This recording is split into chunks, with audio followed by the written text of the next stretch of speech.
karena Injil Allah yang mempunyai kekuatan, dan itulah yang kita menyampaikan kepada umat-umat, memperkokoh mereka.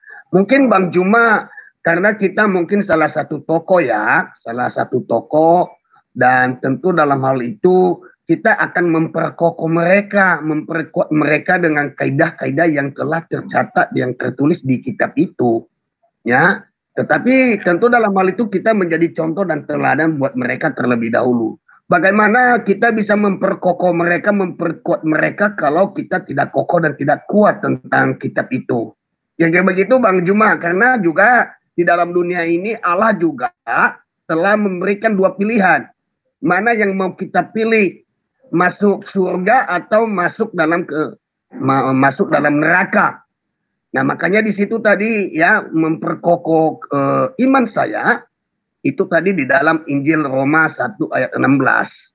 Di situ saya tahu bahwa Injil Allah itu yang menyelamatkan. Begitu Bang Juma. Ya, baik. Kalau di dalam Islam, kalau yang dikatakan Injil itu adalah aturan Tuhan, maka di Islam juga jelas bahwa keselamatan itu apabila seseorang itu mengikuti apa yang kemudian menjadi instruksi Tuhan. Jadi perintah Tuhannya dilaksanakan dengan penuh keikhlasan, tanpa ria, mengharapkan semata-mata ridha dari Allah, maka itulah kunci keselamatan di dalam ajaran agama Islam. Ketundukan terhadap aturan, ketundukan terhadap apa yang kemudian dituangkan di dalam wahyu Allah yang kemudian dijabarkan oleh baginda Rasulullah Muhammad SAW dalam hadis sahihah, maka siapapun yang mengikuti jalan itu, maka orang itu akan terselamatkan.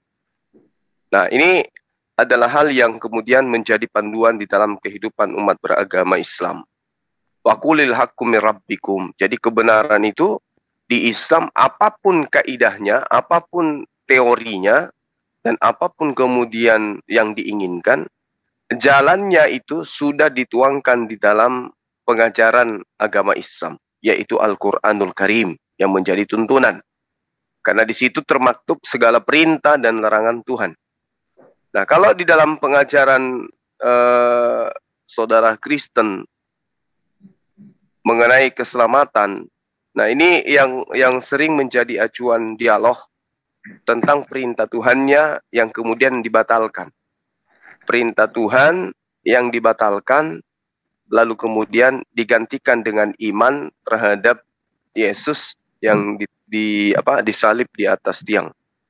Nah, ini yang kemudian kita terpisah di situ, karena kalau di Islam, aturan Tuhan itu tidak pernah dibatalkan. Aturan Tuhan itu tetap berlaku kepada kaumnya masing-masing, sesuai dengan zamannya. Kemudian perintah Tuhannya itu tidak pernah mengalami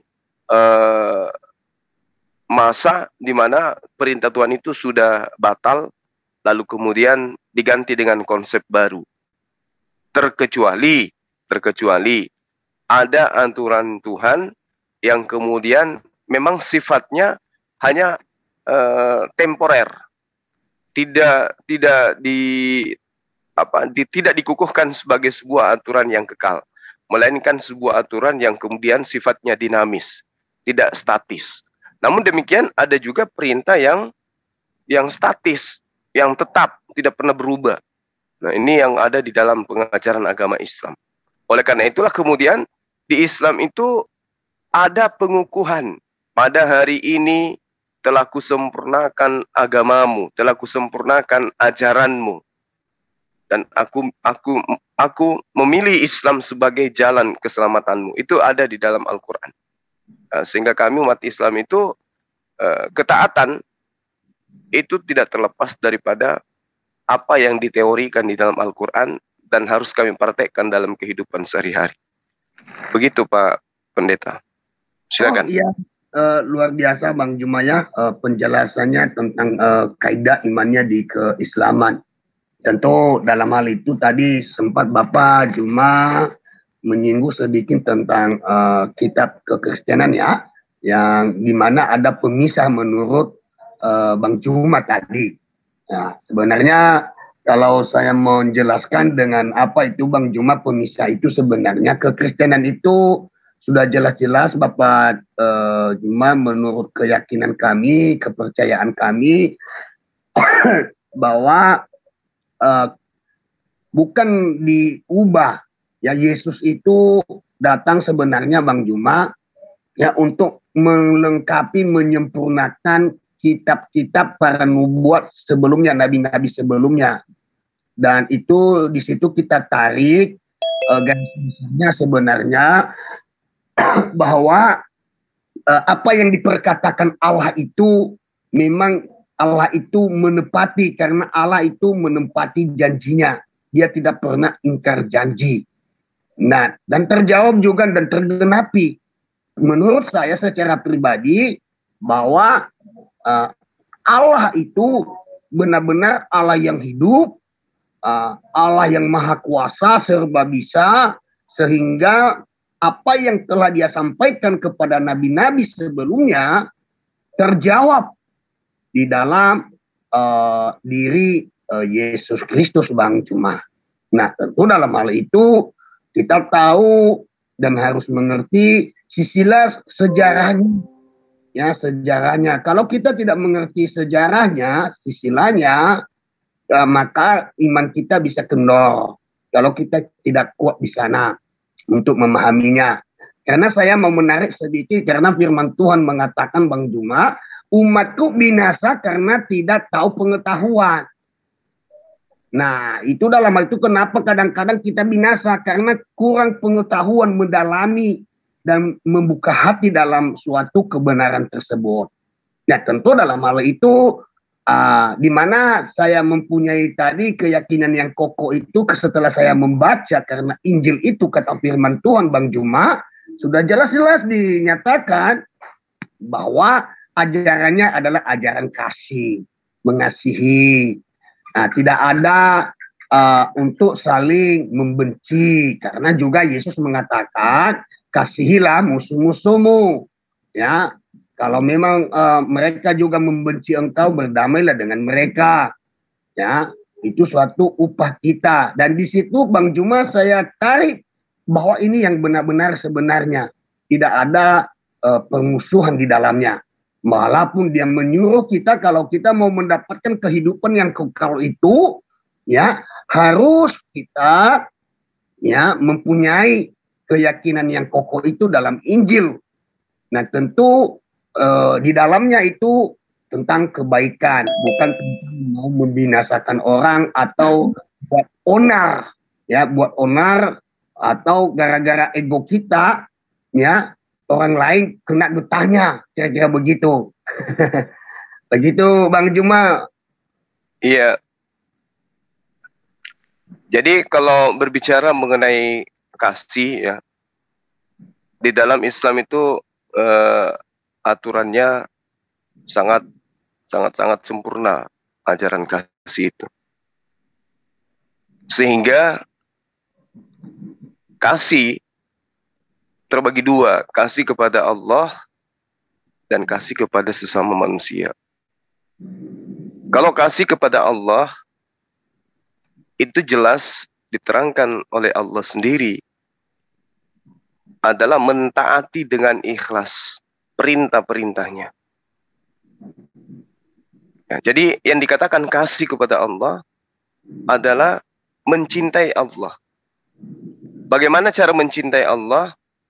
Adalah dengan cara mentaati dengan ikhlas apa yang menjadi aturan mainnya Allah. Ketika diperintahkan kemudian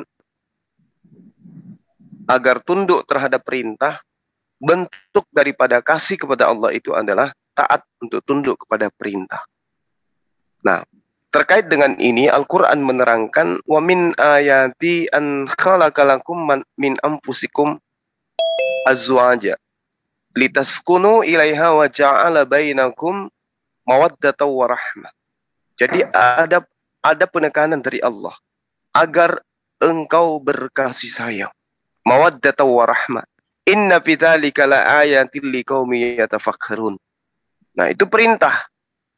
Jadi ketika Allah mengatakan supaya kamu itu cenderung dan merasa tentram kepadanya, dan Allah menjadikan di antara kamu adanya rasa kasih dan sayang. Sesungguhnya pada yang demikian itu benar-benar tanda bagi orang yang berfikir. Nah, ini adalah perintah. Jadi berkasih sayang kepada Allah itulah wujud ketaatan. Jadi ketika diperintahkan untuk melakukan ibadah sesuai dengan kasih sayang, sesuai dengan kaidah, maka ibadah ini dilahirkan karena wujud cinta kasih kepada yang disembah.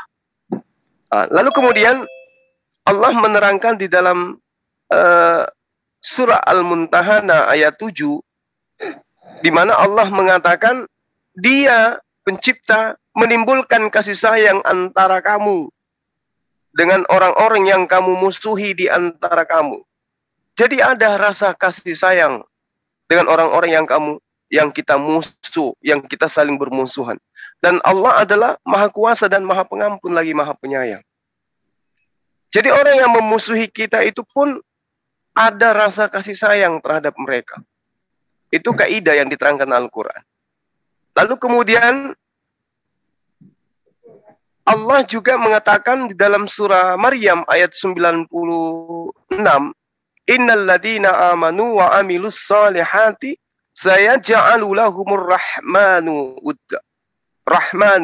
Jadi Allah itu ya menanamkan dalam hati orang-orang Islam kasih sayang. Dan kasih sayangnya ini tidak terbatas. Bukan hanya kepada sesamanya muslim, tetapi kepada seluruh makhluk. Bukan hanya kepada seluruh manusia, tapi kepada seluruh makhluk. Nah, lalu kemudian di dalam surah Al-Balad ayat 17, Summa kana minal ladina amanu wa tawasaw bis sabr wa tawasaw bil marhamah. Dan Allah dan kami umat Islam itu diterangkan orang-orang yang beriman di antaranya itu saling berpesan untuk bersabar dan saling berpesan untuk mengajarkan kasih sayang. Surah Al-Balad ayat 17. Jadi perintah Allah ditaati, melahirkan manusia itu kasih kepada Allah, dan perintah Allah untuk saling mengasihi, melahirkan manusia itu kemudian saling menyayangi. Itu adalah bentuk ketaatan. Jadi kalau umat Islam taat kepada perintah, maka secara otomatis umat Islam itu mengasihi Allah dan mengasihi sesamanya manusia. Karena itu adalah perintah. Summa kana minal ladina amanu wa tawasaw bis sabr wa tawasaw bil marhamah. Itu perintah. Berseru untuk saling mengajarkan kesabaran dan berseru untuk saling mengajarkan kasih sayang. Jadi kalau berbicara mengenai kasih, di Islam itu sempurna. Nah, yang menjadi masalah kemudian seperti yang saya bahasakan semalam dengan beberapa teman Kristen. Kalau teman Kristen diminta untuk mengasihi Allah, dengan cara apa mereka mengasihi Allah? Sementara kasih kepada Allah itu adalah mentaati perintahnya. Sementara di dalam Kristen, perintah Allah itu sudah dibatalkan dengan matinya Yesus di atas tiang salib. Efesus 2 nomor 15, dengan matinya Yesus di atas salib, maka Dia telah membatalkan hukum Taurat bersama dengan ketentuan dan hukum-hukum yang ada di dalamnya. Berarti semuanya sudah dibatalkan. Kalau semua sudah dibatalkan, lalu mau taat seperti apa lagi? Sedangkan aturan mainnya Tuhan sudah dibatalkan, sudah dihapuskan. Nah, ini yang membuat saya semalam minta kepada beberapa teman dari Kristen untuk menelusuri lebih jauh lagi dan menjelaskan ke kita bagaimana wujud kasih kepada Allah di dalam Kristen, sementara yang dimaksud kasih berdasarkan Ulangan 11 nomor 1, Matius 19 nomor 17 adalah mentaati perintah Tuhannya. Nah, kalau perintah Tuhannya sudah tidak ada, berarti tidak ada lagi kasih, tidak ada lagi ketaatan terhadap Tuhan. Demikian sementara Pak Pendeta. Sahabatku Bang Cuma, ya luar biasa ya. Itu menurut pandangan Bang Cuma, ya, menurut pemikiran Bang Cuma tentang bagaimana sistem mengajarkan kasih, mengasihi Allah ya Bang. Ih luar biasa, haleluya. Tetapi mungkin Bang Cuma sebenarnya menurut tanggapan Bang Juma tentang kitab saya, tentang perjanjian dengan Allah, menurut Bang Juma sudah dibatalkan. Tapi itulah sebenarnya Bang Juma kurang memahami tentang kitab seseorang itu. Karena bagaimanapun Bang Juma tidak bisa masuk ke sana. Kenapa saya katakan tidak masuk? Karena Bang Juma itu hanya memakai pemikiran pribadinya Bang Juma. Ya, karena di dalam sebenarnya bahwa janji itu tidak pernah dibatalkan. Ya, janji Allah itu tidak pernah dibatalkan, tetapi digenapi. Tentu pada masa, contohnya masa Musa, ya di sana juga di kitab ya Perjanjian Lama ya PL dicatat gigi ganti gigi. Coba bandingkan kalau di zaman sekarang gigi ganti gigi, tangan ganti tangan, mata ganti mata, ya bagaimana itu Bang? Ya itu ada kekacauan. Ya ada yang khususnya perintah itu pada waktu itu, pada masa itu, ada juga yang berbeda di zaman saat ini, ya karena kenapa? Kalau mata ganti mata itu bahaya, ya artinya di situ tidak ada kasih, dan itu juga peraturan-peraturan yang telah dibuat di salah satu negara itu tidak akan berfungsi lagi kalau kita berdasarkan tentang gigi ganti gigi, tangan ganti tangan. Nah, Yesus datang itu menyempurnakan itu yang terbaik dan bukan membatalkan perjanjian Allah. Nah, sebenarnya Bang Juma, saya menyuruh Bang Juma menelusuri kitabnya sendiri, simbol-simbolnya seperti apa, ya supaya kaidahnya Bang Juma itu sebenarnya lebih kokoh lagi. Dan mungkin memperbandingkan itu untuk Bang Juma dengan kitab yang lain. Oh yang ini ya kitab ini, inilah simbol-simbolnya dan inilah ya dia. Karena kita tahu Bang Juma, kalau menurut saya ini tidak diangkat ya. Bang Juma? Iya, gimana Pak? Ini pembicaraan kita ini tidak diangkat di Publi ya. Teman-teman ada yang live. Oh ada yang live ya? Oh sebenarnya. Iya nggak apa-apa Pak Pendeta, selama yang kita sampaikan kebenaran. Ya makanya kalau diangkat itu saya hati-hati sekali Bang, karena saya umat nanti salah-salah ngomong karena saya masuk sebenarnya ke ranah simbol-simbol seseorang itu sebenarnya. Tapi ya karena diangkat ada teman-teman yang mengangkat, ya saya tidak mau berbicara itu. Udah cukup untuk saya dan misi saya. Nah, yang saya pelajari. Nah, saya kembali dalam hal itu. Jadi, sedikit Pak Pendeta. Jadi kalau di dalam sesi dialog, itu tidak ada ranah saling kemudian menista agama. Karena ranah dialog itu sah, itu dibolehkan dalam negara kita ini. Nanti kalau misalnya ada hal yang Pak Pendeta terangkan tentang Al-Quran, lalu kemudian Pak Pendeta tafsirkan, boleh saya luruskan. Demikian juga adanya, kalau ada yang saya tafsirkan di dalam Bible, kemudian menurut Pak Pendeta itu keliru, Pak Pendeta punya hak kemudian untuk meluruskan. Jadi tidak akan ada penistaan di sini. Lain cerita kalau kita monolog. Gitu Pak. Jadi Bapak punya hak untuk menyampaikan apa yang Bapak pahami terhadap Al-Quran. Insya Allah saya akan meluruskan. Dan kalau itu benar, saya akan mengiyakan. Gitu. Saya pun berharap Pak Pendeta melakukan hal yang sama. Ketika saya dinilai ada khilaf, ada keliru, salah tafsir, tolong dijelaskan dan diluruskan. Gitu Pak. Itu kaidah dialog seperti itu. Lain kalau kita monolog kemudian menceritakan Al-Quran begini, atau Bible begini, sementara tidak sesuai dengan kaidah yang dipahami, yang sesuai dengan standar yang ada, maka itu bisa masuk ke ranah penistaan. Kalau monolog, kalau sendiri. Tapi kalau dialog kayak begini itu tidak. Silakan dilanjut. Jadi Pak Pendeta nggak usah sungkan. Kalau ada yang ingin disampaikan tentang Al-Quran, silakan. Saya memaklumkan dan insya Allah saya akan meluruskan. Silakan Pak.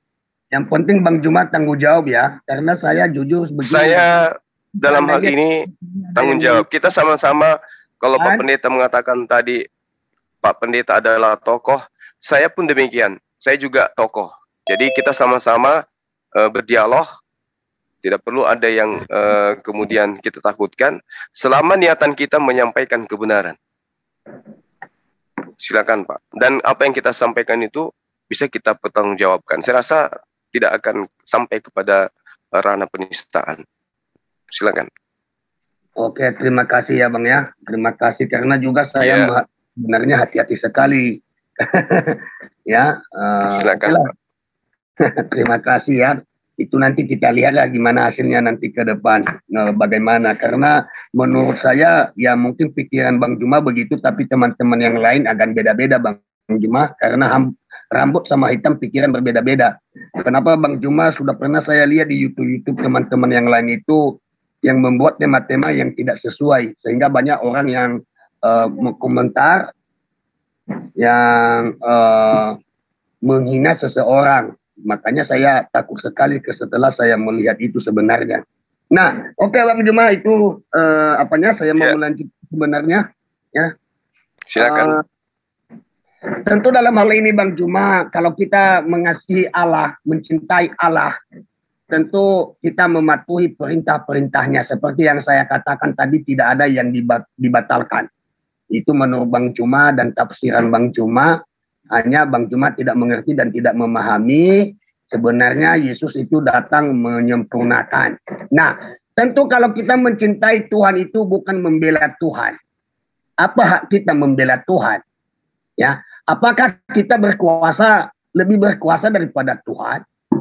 Ya, buktinya, saudaraku Bang Juma, kalau kita mencintai Tuhan itu tentu kita tadi sepakat menuruti perintah-perintahnya, dan kebanyakan ada orang banyak ya yang tidak menuruti perintah-perintah itu, ya melanggar itu, malah ya ingin membela Tuhan, ya. Tapi kalau kita tarik ya dalam garis itu, apa sih hebatnya kita ini bisa membela Tuhan? Kalau Tuhan mau, pasti akan terjadi kalau dia bertindak. Mungkin dengan kalimatnya saja, kalimat tulahnya saja, ya bisa akan terjadi. Atau kun fayakun terjadi. Tapi sebenarnya inilah kita mengetahui bahwa ajaran-ajaran yang kita imani itu, ya kita bisa mengerti dan memahami bahwa apa sih saya ini di matanya Tuhan. Ya, sampai di mana sih saya hebat, kekuatan saya sehingga saya membela dia. Nah, tentu dalam hal itu kita juga mengerti arti simbol-simbol imanan kita yang kita imani itu. Asal-usulnya kita gali, ya contohnya saya mau kasih ya, ke Kristiannya itu harus kita memahami. Sering sekali saya mengatakan juga bahwa harus memahami apa artinya simbol salib. Ya. Dan tentu juga Bang Juma mempelajari dulu apa artinya simbol sabit, bulan sabit. Asal usulnya dari mana dan apa sih kira-kira, apa sih menuju dia kemana. Nah kira-kira begitu Bang, makanya saya katakan ya kita memperkuat kaidah kita dulu. Sama-sama memperkuat kaidah kita tentang pengajaran yang kita imani, kitab kita yang kita imani, asal usulnya bagaimana. Tentu di situ nanti kita tarik semua, bisa kita memahami, oh ini ya dia ya, oh seperti saya, oh inilah simbolnya salib, ya, oh inilah bahwa saya harus mengasihi musuh saya mengasihi orang yang caci maki saya, ya, artinya kalau saya tidak mengasihi mereka, ya, membalas kejahatan dengan kejahatan, artinya saya tidak mengasihi Tuhan. Dalam hal itu juga dijabarkan bahwa kasih itu salah satu mengampuni. Mengampuni itu ya 70 kali 7. Ya, kali mengampuni. Coba kita kira itu kalau 7 kali 7 Bang Juma itu 49 kali 70 lagi. Ya. Wah, luar biasanya ya. Untuk mengampuni itu berapa kali banyaknya. Artinya tidak pernah berhenti-henti mengampuni itu.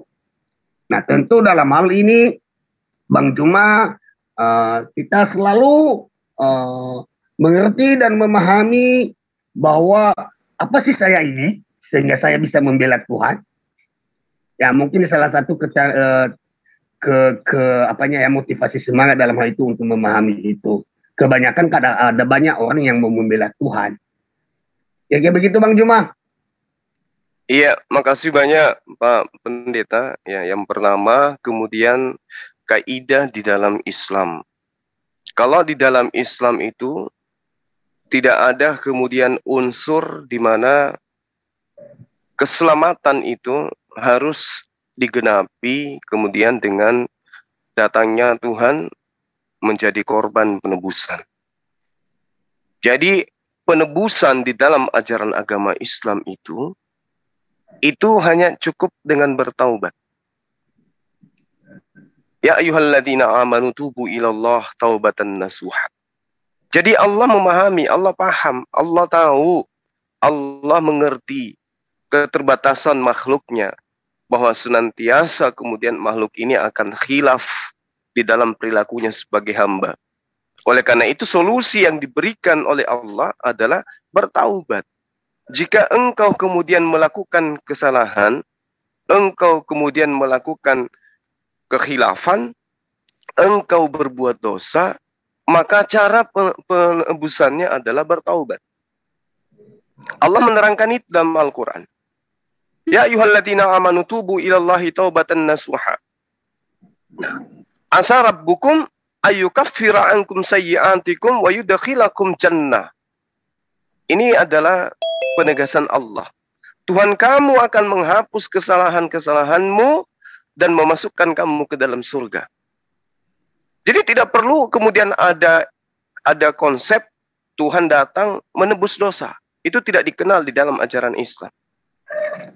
Lalu kemudian Allah menerangkan, innallaha yuhibbut tawwabin wa yuhibbul mutatahhirin. Sesungguhnya pencipta langit dan bumi itu menyukai orang-orang yang bertaubat. Jadi orang yang bertaubat itu berarti mengakui kesalahan, mengakui kekhilafan, dan kembali kepada Sang Pemaaf, yaitu Allah. Inilah yang dicintai oleh Allah. Innallaha yuhibbut tawwabin wa yuhibbul mutatahhirin. Jadi Allah tidak suka orang yang berpangku tangan. Segala-galanya diharapkan orang lain yang mengambil. Dia yang melakukan kesalahan, orang lain yang menebus, itu Tuhan tidak suka. Allah suka orang yang salah, dia yang minta maaf. Dia yang keliru, dia yang merasa khilaf. Dia yang mengaku salah di hadapan Tuhan. Bukan orang lain yang menanggung kesalahan. Bukan. Islam tidak mengenal sistem berpangku tangan seperti itu. Nah, oleh karena itulah kemudian, ketika ada ajaran yang disalahpahamkan seakan-akan Allah itu butuh pembela, itu kekeliruannya harus diluruskan. Membela Allah bukan berarti Allah itu lemah. Berarti Allah itu butuh pembela, bukan. Membela Allah maksudnya adalah menjaga ajarannya supaya sampai kepada seluruh umat manusia agar kembalinya kepada manusia itu sendiri. Apa itu? Keselamatan. Allah sudah mengatakan seperti dalil yang saya terangkan tadi. Ya. Perintah kepada Rasulullah untuk menyatakan bahwa kebenaran itu sudah datang dari Allah. Wa qulil haqqu mir rabbikum faman syaa'a falyu'min wa man syaa'a falyakfur. Kebenaran, koridor keselamatan sudah disampaikan oleh Allah. Barang siapa yang menyampaikan ini kepada orang lain, tentang kaidah kebenaran ini kepada orang lain, itu sama membela Allah. Bukan berarti membela Allah dalam arti kata seakan-akan Allah ini makhluk yang butuh pembelaan. Tidak. Sama seperti para nabi. Ketika Musa datang, apakah Musa mengharapkan pertolongan, bantuan pengikutnya agar ajaran yang ia sampaikan ini dijaga dengan baik? Ya, Musa menginginkan agar kaumnya menjaga, melestarikan perintah Tuhannya. Nah, ini poin, menjaga apa? Membela Allah. Nah, ketika Nabi Isa atau Yesus datang, apakah Yesus butuh pembela? Apakah Yesus butuh pengikut? Ya. Buat apa? Untuk melanggengkan aturan Tuhan yang datang kepadanya. Berarti butuh penolong. Yesus butuh penolong. Yesus butuh pembela. Yesus butuh pengikut. Yesus butuh murid. Agar ajarannya itu bisa tersampaikan kepada seluruh Bani Israel. Ini yang dimaksud menolong Allah. Artinya menolong ajaran Allah yang disampaikan kepada Nabi. Nah sekarang, kalau datang Nabi kepada seluruh umat manusia, wahai Bani Israel, sembahlah Allah, Tuhanku dan Tuhanmu. Bani Israel tidak bergeming, apakah Allah rugi? Tidak. Apakah Nabi ini rugi? Tidak. Yang rugi siapa? Manusianya. Nah, ketika datang Yesus kepada Bani Israel, wahai Bani Israel, sembahlah Allah, Tuhanku dan Tuhanmu. Bani Israel menolak. Apakah yang rugi Yesus? Tidak. Apakah yang rugi Allah? Bukan. Yang rugi siapa? Bani Israel. Jadi menolong agama Allah adalah menggiring manusia kepada ketaatan agar mereka masuk ke dalam jannah. Aku menyiapkan surgaku untuk sampai kepada surgaku, untuk sampai pada hidup yang kekal. Engkau harus setia menjalankan ketetapan-ketetapan perintahku. Nah, untuk sampai kepada ketetapan perintah Tuhan, kudu ada yang menolong ajaran Tuhan, agar ajaran Tuhannya itu tidak diplesetin, agar ajaran Tuhan itu tidak diselipkan dengan ajaran-ajaran palsu. Itu yang dimaksud menolong agama Allah, menolong Allah. Di dalam Al-Quran diterangkan, khairukum man ta'allamal Quran wa 'allamahu. Siapa yang kemudian ingin yang paling baik di antara kamu adalah yang mempelajari Al-Quran lalu mengajarkan. Nah, mengajarkan kepada orang lain Al-Quran itu sama halnya menolong Allah agar hamba-hambanya kemudian taat kepada perintahnya. Kenapa? Kalau tidak taat, kaidahnya hambaku akan masuk ke dalam nerakaku. Allah nggak mau itu. Lalu kemudian kenapa Allah itu tidak sekali aja mengatakan seluruh manusia itu selamat? Oh, nggak bisa kayak begitu. Kenapa? Karena manusia dibekali akal. Berbeda dengan malaikat. Malaikat diperintahkan, kamu sujud. Kamu taat. Kamu kerjaanmu menyampaikan wahyu. Itu aja terus yang dilakukan. Kamu zikir sepanjang usiamu. Zikir sepanjang usia. Itu malaikat. Kenapa? Padanya tidak ada nafsu. Padanya tidak ada kemudian apa yang dimiliki oleh manusia. Manusia berbeda. Manusia memiliki hak prerogatif, dia memiliki kemudian hak yang mutlak pada dirinya untuk memilih. Makanya di Islam pun la ikraha fiddin. Ya, tidak ada paksaan. Di Islam pun faman syaa'a falyu'min wa man syaa'a falyakfur. Yang mau beriman, silakan. Biarkan mereka beriman.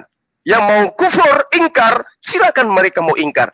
Tapi kata Allah, inna a'tadna liz-zalimina nara. Nah, Allah tidak mau hambanya itu masuk ke dalam neraka, sehingga diberi pilihan.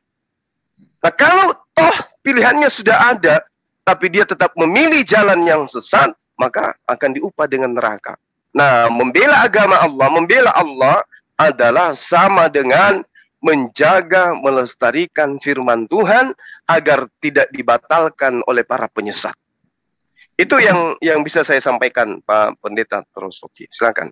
Oke, Bang Juma, luar biasa penjelasan dan urainya secara mendetail ya Bang ya. Haleluya. Tetapi sebenarnya Bang Juma, dalam hal itu kalau memang begitu cara menafsirkan dan pemaparan Bang Juma, tentu sebenarnya dalam itu tidak ada yang tersakiti. Ya, tidak ada yang teraniaya. Kalau memang Allah itu kan Maha Kasih. Ya, kalau memang kita mau mengikuti perintahnya Allah, tidak ada yang tersakiti, tidak ada yang merasa dirugikan. Ya. Tapi kalau menurut saya, kalau ada yang merugikan salah satu dalam hal itu, ya, tersakiti dalam hal itu bukan membela Allah. Itu asumsinya pribadi seseorang itu. Ya. Nah, dalam hal itu Bang Juma tadi tidak menjelaskan ke saya ya tentang bulan sabit. Ya. Belum menjelaskan sejarahnya bulan sabit itu asal-usul simbol-simbol ya Bang ya. Dan tentu dalam hal itu juga Bang Juma ya tentang Yesus sudah jelas dinyatakan bahwa Yesus itu akan mengampuni tadi tentang menanggung dosa. Ya, itulah baiknya ya Tuhan, baiknya Allah. Karena Allah itu menciptakan manusia itu segambar dan serupa dengan Dia. Dan Dia tidak mau ciptaannya itu hancur. Ya, masuk dalam neraka. Makanya Dia datang memberikan peluang lagi. Ya, dalam Yesus Kristus, dalam rupa manusia. Dia menyuruh semua bangsa Israel, dia menyuruh semua umat-umat itu, termasuk saya, supaya kembali ke jalan yang benar, mengikuti jalan yang benar, ya, ajaran, kasih, tidak tersakiti satu dengan yang lain. Nah, dalam hal itu kita harus petik dan harus kita mengerti dan memahami, ya, bahwa dalam hal itu tidak ada yang tersakiti satu dengan yang lain. Selalu membangun, ya, mendekatkan diri, ya, harus setia. Setia dalam hal itu bukan mau membelanya untuk menyakiti orang lain, untuk mewartakan kabar baik, tapi tersakiti dengan yang lain. Artinya dalam hal ini tidak ada pemaksaan. Yang penting kita mewartakan, terima atau tidak terima itu urusan Anda. Tetapi saya sudah memberitahukan kepada Anda. Makanya dalam hal itu kalau kita kutip ya Bang Juma dalam Markus 16 ya 19-20, dan itu yang kita lakukan. Ya, karena tadi sama-sama saya katakan yang dua agama ini sama-sama punya tauhid sebenarnya. Yang biasa tauhidnya membara, ya. Di mana dicatat di sana Bang Juma, pergilah beritakan firman, baptislah mereka di dalam nama Bapa, Anak, dan Roh Kudus, dan ketahuilah aku akan menyertai engkau sampai pada akhir zaman. Memang kita udah diperintahkan sebenarnya, ya. Tapi kita harus ingat, yang percaya, yang tidak percaya jangan baptis. Yang penting kamu sudah mewartakan, menyampaikan kepada mereka. Kalau tidak percaya, ya udah, itu bukan menyampaikan, bukan urusan saya, urusannya dengan Tuhan. Karena di dalam dunia ini ada dua. Mana yang kita mau pilih, neraka dan surga. Tentu kalau kita mau masuk ke dalam kerajaan surga, kehidupan yang kekal, kita mengikuti, ya, kita menyampaikan. Tapi kalau kita masuk dalam neraka, ya, kita memaksakan orang, oh kamu mau ikut saya tidak? Nah, kalau kamu tidak mau ikut saya, nah gini, begitu ya Bang Juma ya. Kan ada pemaksaan dalam hal itu, ya. Kalau kamu tidak melakukan ini, ya, sasaran tempat ibadah, ya, atau yang lain gimana ya, yang seperti itu saya tidak bisa apanya. Tapi begitulah saudaraku, artinya kita bisa memetik di situ mana ajaran itu yang sebenarnya yang perlu kita teladani, yang perlu kita ikuti. Tentu tadi tidak ada unsur-unsur, ya, yang teraniaya, yang tersakiti, yang tidak tahu kena juga getahnya, ya, apalagi orang-orang awam yang tidak paham, yang tidak ada hubungannya dengan itu, mereka tersakiti, mereka teraniaya. Itu sama halnya kita membunuh karakter orang tersebut. Sekarang dalam metode membunuh, bukan langsung membunuh mengambil pisau, ya, tapi membunuh, ya, mental. Membunuh karakter seseorang itu lebih keji di mata Tuhan dan tidak berkenan di mata Tuhan. Ya, Tuhan tidak akan menerima hal sedemikian karena Allah tidak pernah membunuh karakter seseorang. Karena Allah Maha Kasih, Maha Pengampu, ya, dan Maha Penyayang. Di sini kita harus mengerti Allah itu apakah benar sesuai dengan perbuatan kita, kita menyayangi mereka. Kita mengasihi mereka. Mengasihi seperti apa? Apakah ada maksud tujuan? Kalau ada maksud tujuan menerima imbalan kepada orang ketika kamu mengasihinya, itu omong kosong. Yang itu nggak ada faedahnya.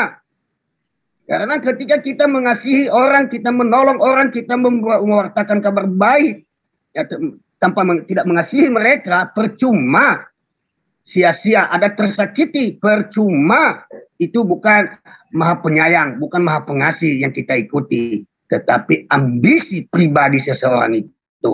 Karena dia tidak paham tentang kaidah-kaidah di kitabnya. Dalam hal itu Bang Juma, mari kita sebagai tokoh, sama-sama tokoh umat, ya, memberikan pencerahan kepada umat-umat. Ya, tugasnya Bang Juma memperkokoh yang di dalam. Dan saya juga memperkokoh di dalam tentang kitab-kitab yang kita imani itu. Supaya mereka melakukan, mengikuti perintahnya Allah itu. Ya, bukan membela Allah, tetapi mengikuti perintahnya itu. Ya, harus kita memberikan suatu motivasi semangat kepada, oh ini yang benar, mengasihi Tuhan itu begini. Buktinya Anda mengasihi Tuhan, Anda menyampaikan, mewartakan, bukan menyakiti satu dengan yang lain. Tidak ada faedahnya. Nah, itu Bang Juma tergantung kita lah. Tadi tentang simbol-simbol Bang Juma, bulan sabit itu belum dijelaskan. Dan mungkin ada beberapa poin tadi yang saya pertanyakan belum terjawab. Mungkin nanti Bang Juma bisa menjelaskan. Thank you Bang Juma. Oke, baik. Makasih banyak atas paparan daripada Pak Pendeta Torosoki. Ya. Terkait dengan simbol, mohon maaf tadi saya tidak konsen dan saya tidak terlalu mengikuti arah penjelasan daripada Pak Pendeta. Terkait dengan simbol, ya, bulan, sabit, atau bintang atau matahari di dalam Islam. Al-Quran menerangkan di dalam surah Ar-Rahman ayat 5 ayat 6. Bismillahirrahmanirrahim. Wasyamsu wal qamaru bihusban. Wa najmu wasyajaru yasjudan. Matahari dan bulan yang beredar sesuai perhitungan dan juga tumbuhan serta pepohonan, keduanya tunduk kepada Allah. Jadi matahari, bulan, bintang, semua itu adalah ciptaan Allah. Nah, kenapa ini kemudian menjadi simbol? Ada beberapa yang menjadi dasar pijakan. Yang pertama, ketika diambil simbol bulan dan bintang, itu untuk membedakan pasukan Islam pada saat peperangan. Di mana pasukan Kristen pada masa itu yang digunakan Romawi, Bizantium dan juga Persia itu menggunakan simbol salib. Nah, untuk membedakan pasukan Islam maka digunakanlah kemudian bulan bintang. Kenapa digunakan bulan bintang? Karena bulan bintang itu adanya di langit. Itu melambangkan bahwa Islam itu adalah agama samawi. Agama yang berasal dari langit. Itu poin yang perlu Pak Pendeta pahami dengan benar. Yang kedua, setelah Turki Utsmani memegang kekuasaan, ya, semua gereja, semua tempat ibadah yang ada di Turki pada masa itu diganti semuanya. Yang tadinya bentukan salib, kemudian dirubah menjadi bulan bintang, menandakan bahwa yang menguasai Turki pada masa itu adalah, ya, pasukan Utsman yang kemudian memenangkan keislaman. Berarti Turki secara keseluruhan tunduk kepada aturan pemerintahan Islam. Gereja yang tadinya lambang salib itu diganti semuanya. Nah, itulah sampai hari ini turun-temurun masjid biasa menggunakan lambang atau simbol itu.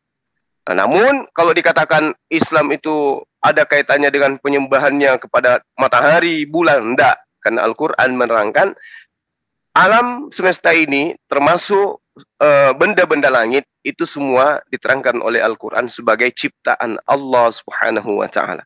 Jadi simbol ini hanya mencerminkan Islam adalah agama langit. Islam adalah berbeda dengan yang terjadi pada peperangan. Pasukan Kristen menggunakan bendera salib, Islam menggunakan bendera yang ada simbol bulan dan bintang. Kemudian kalau kita berbicara mengenai simbol, kita tahu simbol salib itu asal-usulnya dari mana. Jadi jauh sebelum Kristen itu ada, simbol salib itu sudah ada. Simbol salib digunakan oleh ajaran-ajaran pagan. Bahkan mereka tadinya salibnya itu berbentuk gambar ikan. Ya, bukan orang, tapi ikan. Nah ini sedikit saya berikan gambaran bahwa simbol yang ada di dalam ajaran Islam itu punya sejarah.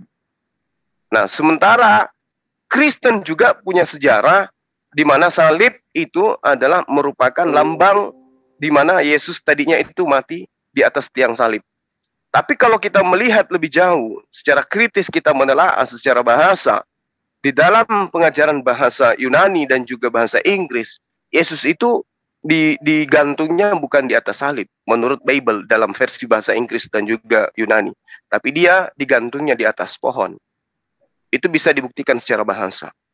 Nah, walaupun kemudian dikatakan bahwa salib itu adalah berasal daripada kejadian yang terjadi terhadap oknum yang konon ceritanya dikatakan itu adalah Yesus, namun yang melatar belakangi kemudian terjadinya simbol salib itu tidak murni dari Kristen.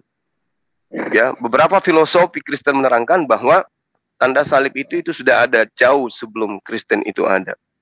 Demikian juga Islam. Orang-orang sebelum Islam itu lambang bulan bintang itu sudah digunakan. Namun mendasarinya kemudian digunakan oleh Islam karena pasukan Islam melihat ada simbol salib. Maka kita harus memberi tanda.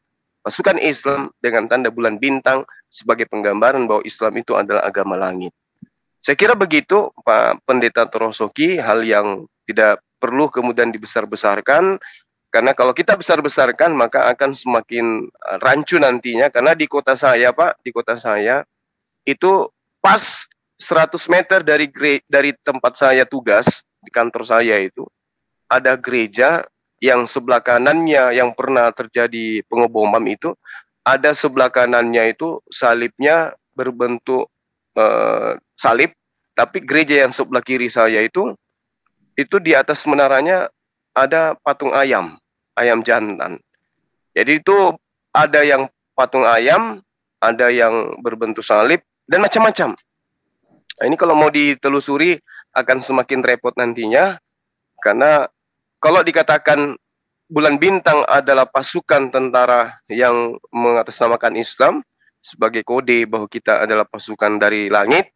Nah, kalau yang punya menara gereja lambang ayam jantan ini yang saya tidak tahu. Nah, jadi tidak perlu saya rasa dibesar-besarkan yang seperti ini, Pak. Silakan. Oke, Bang Juma, sebenarnya bukan saya membesar-besarkan, menggali, dan tentu kita kan sebagai orang yang rindu dan haus itu tentu kita menggali lebih dalam sebenarnya. Iya. Tentang gambar ayam yang Bang Juma katakan tadi itu benar Bang Juma, saya pastikan itu bukan simbol. Ya, mungkin Bang Juma perlu pertanyakan siapa maksudnya simbol gambar ayam itu kepadanya. Nah, tentu dalam hal ini Bang Juma, kenapa tadi saya mengungkap itu sedikit simbol-simbol, karena perkataan Bang Juma tadi dari awal, ya saya sudah sempat menyimak, karena malaikat itu patuh. Ya, semua malaikat itu patut kalau Allah berkata lakukan ini, sujud. Nah, di sini pemahaman Bang Juma kurang konkret memahami tentang malaikat-malaikat. Asalkan Bang Juma menelusuri lebih dalam lagi bahwa ada malaikat yang memberontak. Ya, ada malaikat yang memberontak Bang Juma, yang ingin juga menyamakan derajatnya, kuasanya, ya, sama seperti Allah. Nah, tentu makanya tadi saya katakan sama Bang Juma sebenarnya perlu memahami tentang simbol-simbol, dan saya pikir itu tidak bisa jadi masalah, karena kan itu udah simbol seseorang itu. Nah, tentu dalam hal itu Bang Juma, kalau kita ini secara pribadi supaya pengetahuan kita bisa bertambah, wawasan kita bisa mendalam, kita berdua dalam hal ini saya bantah lagi bahwa sekali lagi saya bantah, Bang Juma tadi mengatakan malaikat-malaikat itu patut. Ya, sebenarnya Bang Juma, kalau Bang Juma menelusuri ada malaikat-malaikat yang tidak patut, ya, melawan perintahnya Allah. Dan dulunya semuanya malaikat-malaikat itu suci dulunya. sebelum mereka melawan perintahnya Allah, ya, Lucifer, ya, dia mendirikan sebuah kerajaannya. Ya, dia mendirikan sebuah kerajaannya. Dia juga punya pengikut-pengikut.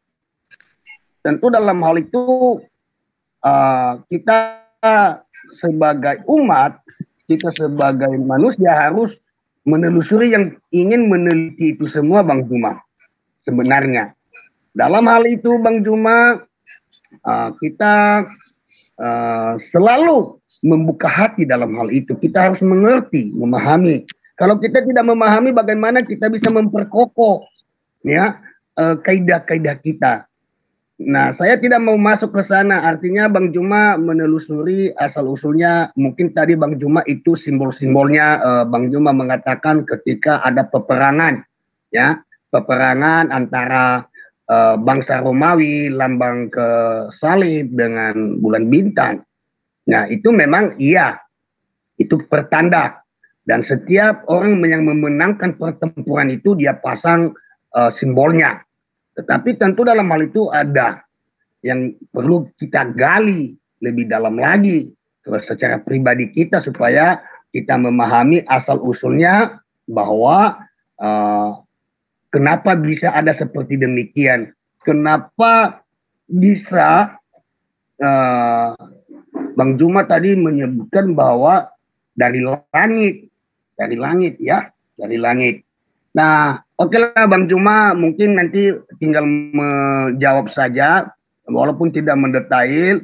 Saya juga mematuhi apa yang Bang Juma katakan bahwa jangan kita membahas lebih dalam lagi, tapi mungkin kita membahasnya secara pribadi kita berdua, menelusuri dalam hal itu. Itu penting sebenarnya sejarah-sejarah itu dan simbol-simbol itu. Demikian Bang Juma.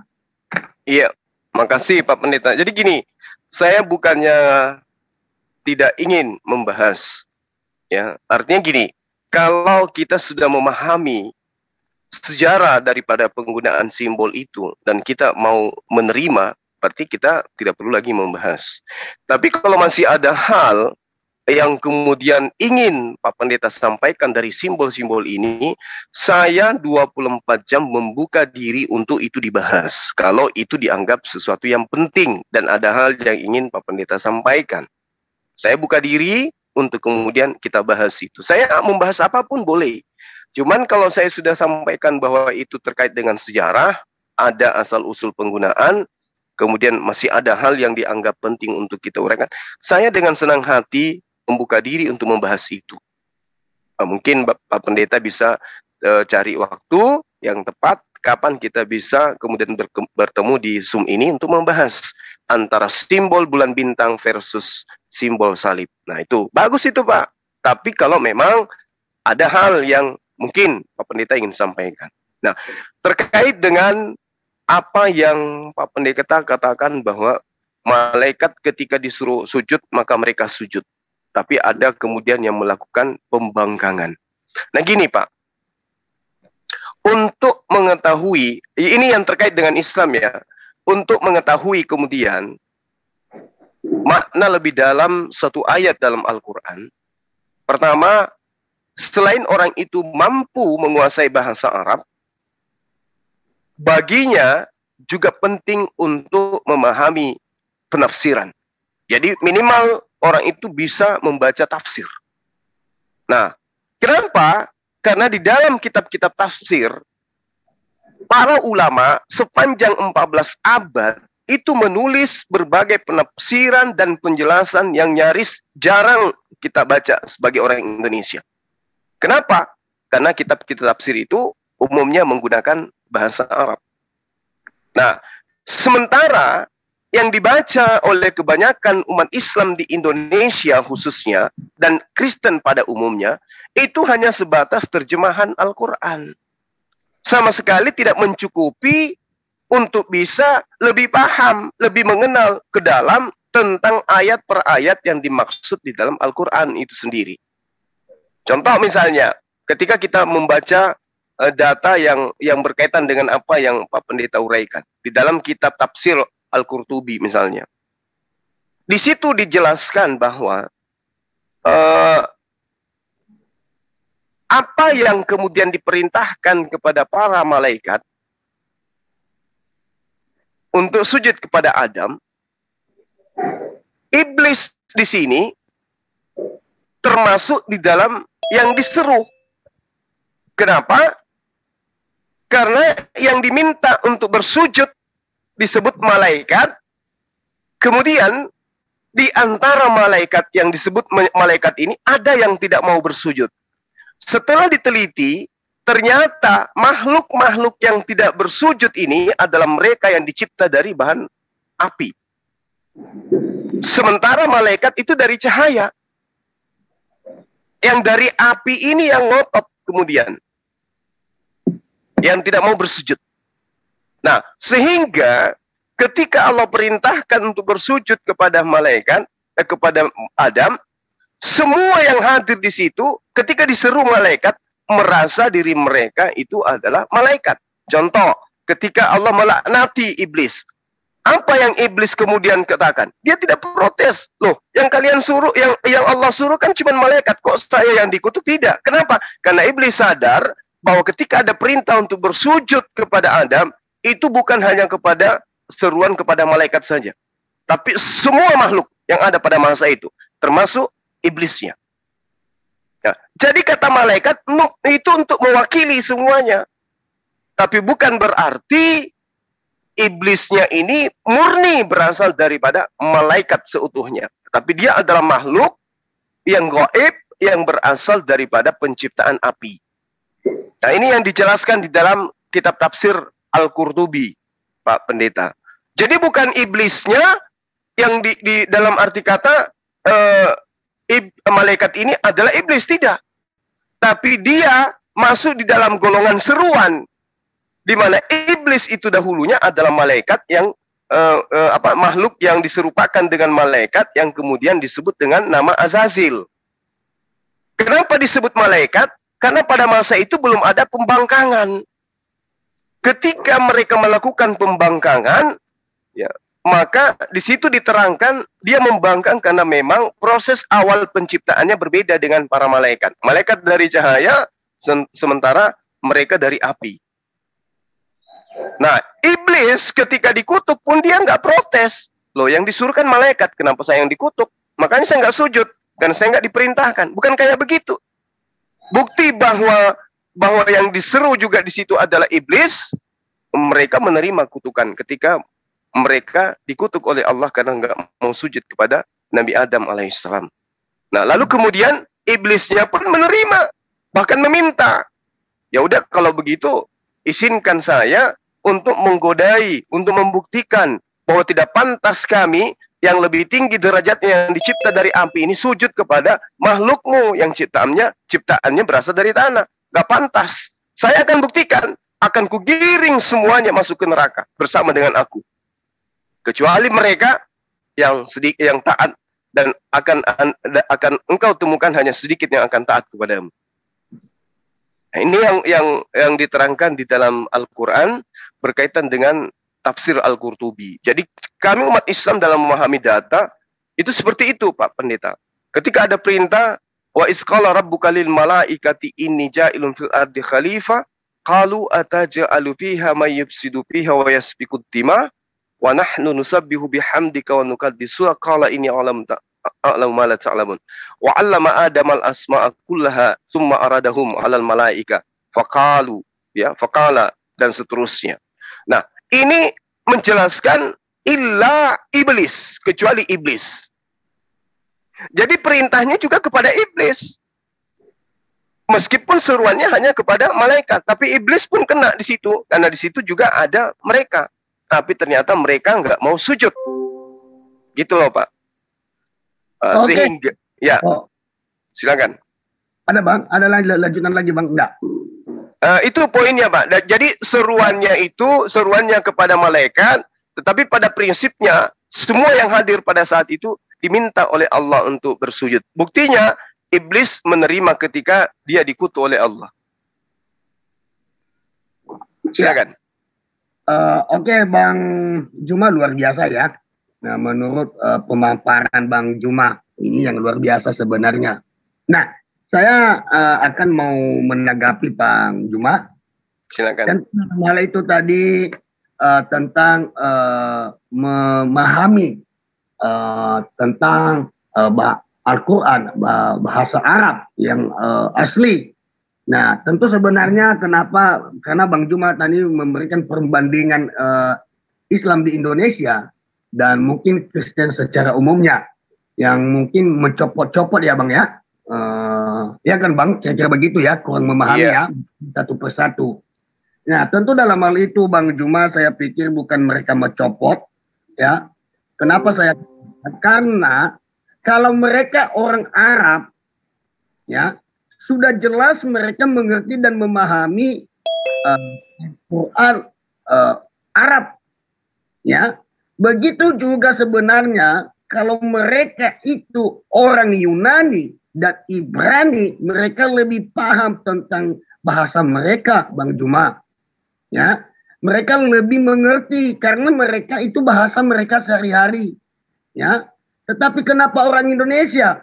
Ya seperti Bang Juma katakan tadi, yang mereka tahu itu bahasa sehari-harinya kan bahasa Indonesia. Ya, makanya mereka menerjemahkan ya supaya orang awam itu mengerti dan memahami. Kalau tidak mengerti memahami, bagaimana mereka bisa bertumbuh iman? Padahal bukan bahasa mereka sehari-hari. Bagaimana bisa mereka mengenal Allah yang sesungguhnya? Nah, makanya orang Indonesia atau beberapa suku yang ada di Indonesia ke kita, seperti di kitab kita, ya, diterjemahkan semuanya, bukan diubah. Ya, diterjemahkan sesuai kondisi keadaan yang ada di daerah itu supaya orang-orang awam itu mengerti dan memahami dan mereka bertumbuh iman, memiliki kepercayaan yang kokoh tentang iman mereka. Nah, itu mungkin sementara untuk menjawab itu, dan saya mau lanjutkan Bang Juma. Ya, dalam hal ini tentang tadi iblis. Bang Juma mengatakan tadi dibuat dari api. Dan inilah yang perlu Bang Juma telusuri mendalam lagi secara pribadi. Karena ya, malaikat itu dulu adalah bercahaya. Ya.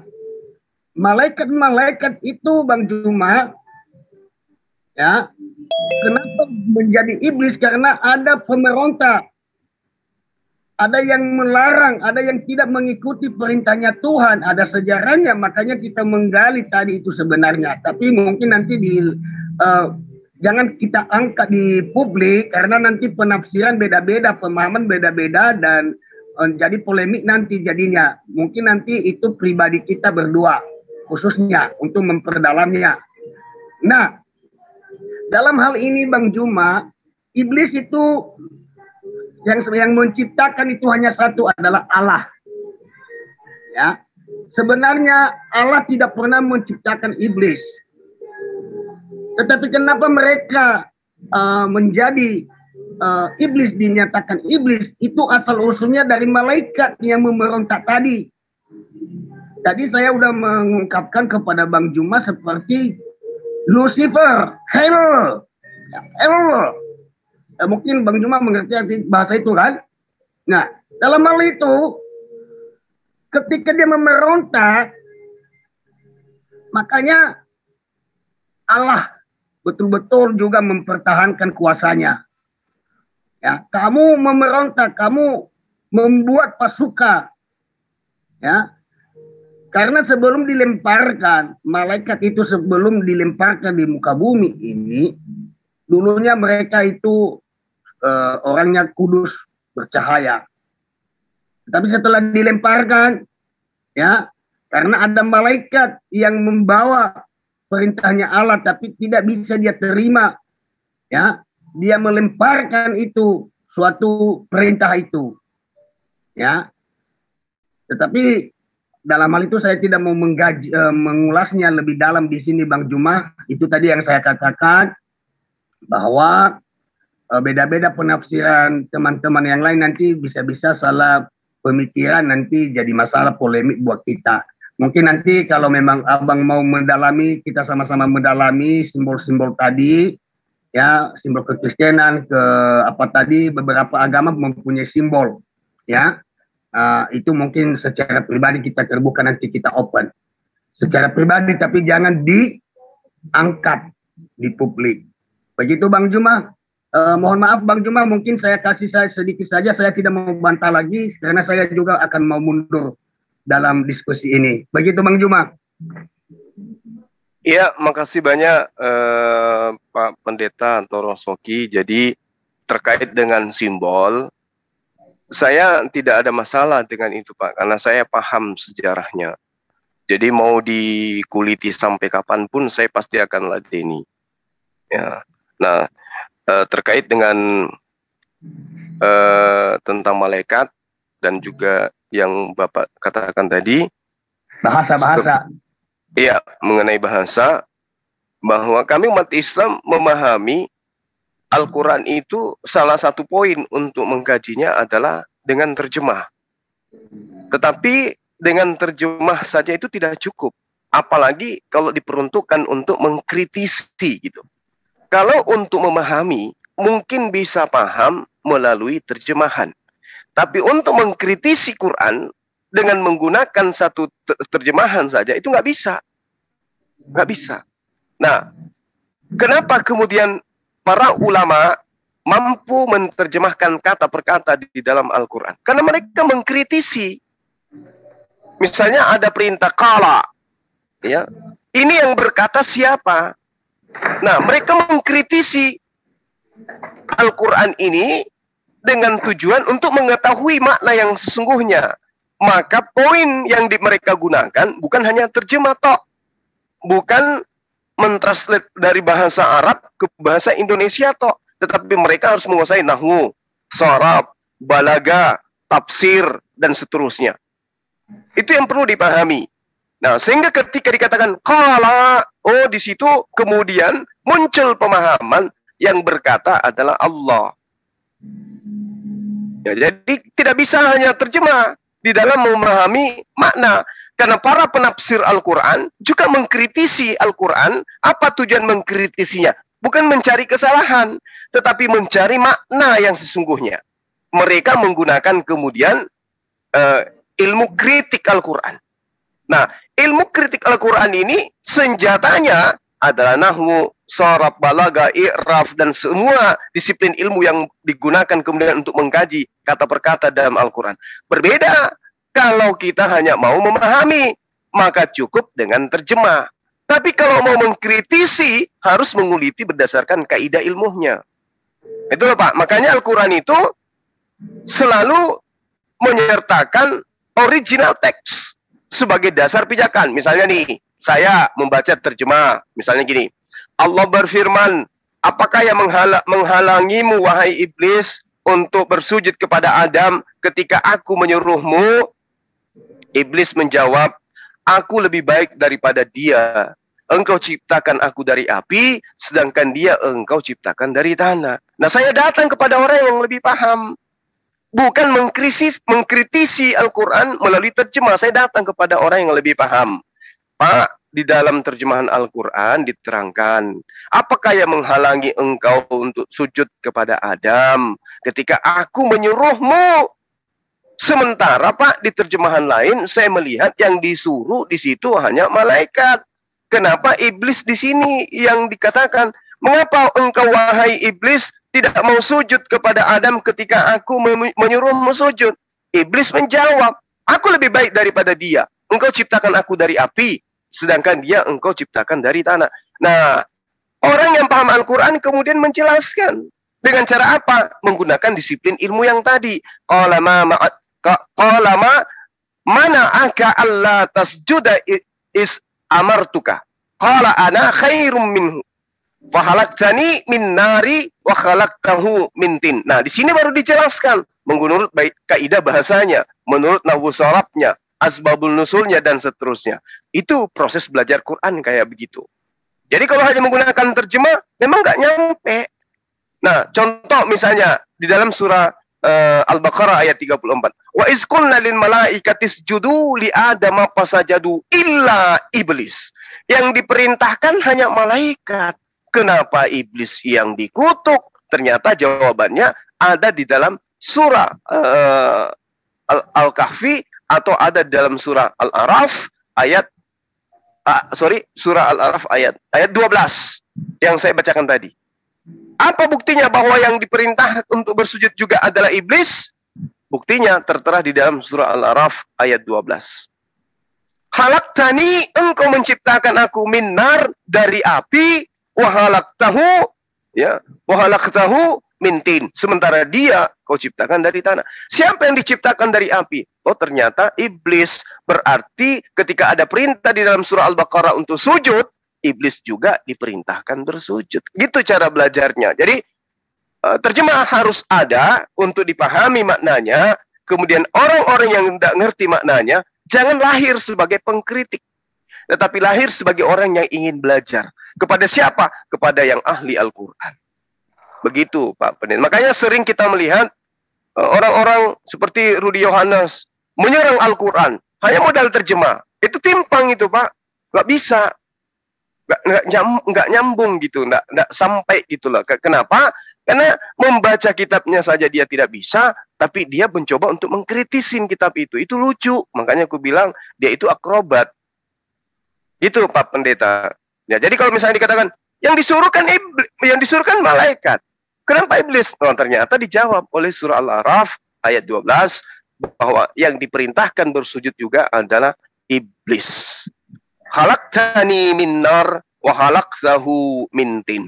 Aku tidak sujud kepada dia meski kau perintahkan kepadaku. Kenapa? Derajatku lebih tinggi. Aku dari api, dia dari tanah. Berarti yang dimaksud ini iblis. Kalau malaikat kan dari cahaya. Ya. Saya kira begitu Pak Pendeta Trosoki. Oke, terima kasih Bang Juma. Luar biasa pemaparannya ya. Haleluya. Dalam hal ini Bang Juma, tentu dalam hal itu tadi seperti yang diungkapkan oleh Bang Juma. Kalau menurut saya secara pribadi bahwa apa yang orang tahu itu, yang mengerti itu, dan tentu mereka harus memperjuangkan ke bahasa mereka. Karena kenapa? Kecuali kalau mereka orang Arab. Kalau semuanya orang Indonesia jadi orang Arab, untuk apa ada Indonesia? Ya, tentu dalam hal itu agama is okay, ya. Tetapi kitab itu pribadinya supaya dia mengerti dan memahami dan bisa dia terima. Kalau memang juga, ya. Kalau menurut saya, kalau kita tanya, seperti Bang Juma tadi mengatakan, tanya kepada ahlinya. Ya, manusia biasa Bang, tetapi kita kembali di kitab itu sendiri. Karena seperti yang saya ungkapkan tadi di dalam Roma 1 ayat 7. Di mana di dalam ayat 16. Di mana dinyatakan bahwa di situ aku memiliki keyakinan yang kokoh dalam Injil. Itu membuat kita mempunyai keyakinan yang kokoh, bukan dari penafsiran orang lain. Karena di satu kitab itu yang menuntun kita, itu yang mengarahkan kita. Ya, kalau pandangan orang lain, penafsiran orang lain belum tentu benar, belum tentu juga salah. Karena pandangan orang beda, bisa beda-beda Bang. Ya, itu bukan suatu patokan, harus ke situ. Apalagi bukan dia orang, contohnya orang Yunani, apalagi dia bukan orang Ibrani, atau mungkin sebaliknya ya Bang ya, orang Arab, tetapi dia tetap orang Indonesia. Tentu bagaimanapun ya, dia tidak bisa menggali lebih dalam lagi. Contohnya kalau bahasa Ibrani, Yunani, ya, kalau untuk menyebutkan ya nama iblis itu sebenarnya orang Indonesia susah menyebut. Bagaimana mereka bisa paham ke bahasa Ibrani, Yunani? Tentu orang-orang yang khusus itu yang sama persis di kitab itu diterjemahkan. Ya, dikasih perumpamaan supaya orang awam itu mengerti. Makanya kemarin sering sekali saya katakan gandum. Ya, di Indonesia tidak ada gandum. Kalau kita menyampaikan mengikuti versi aslinya, ya harus gandum kita mau kasih di dalamnya. Udah jelas saya pun tidak mengerti pada waktu itu, Bang. Karena saya tidak pernah melihat gandum itu seperti apa. Tetapi diberikan contoh yang sama persis seperti begitu adalah padi. Ya. Jadilah seperti padi, makin tua makin tunduk. Dan begitu juga istilahnya. Ya, contohnya pohon ara. Ya. Nah, dikasih juga perumpamaan yang kalau memang kita mengerti pohon itu ada, ya, dikasih itu seperti begini. Kalau kamu tidak punya buah, walaupun rantingmu, ya, daunmu hijau, tetapi kalau kamu tidak punya buah, kalau pohon itu tidak punya buah, apa gunanya? Hanya menjadi kayu bakar. Lebih baik ditebang supaya bisa tumbuh tunas yang berbuah lagi.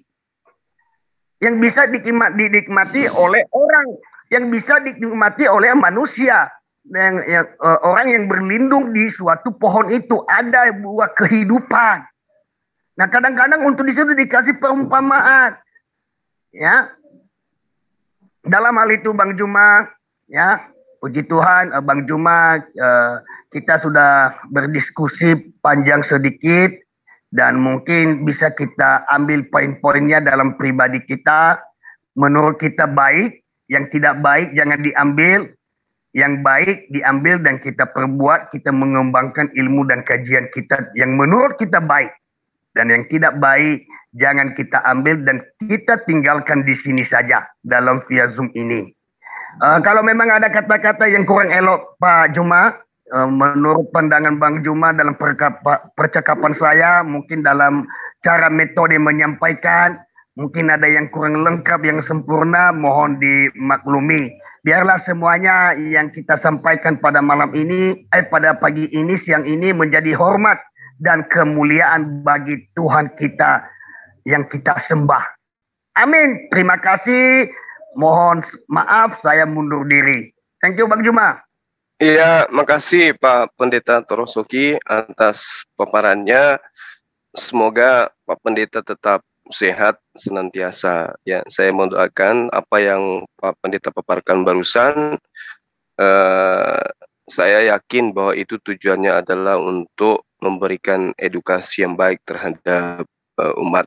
Ya, silakan dengan konsep-konsep Pak Pendeta.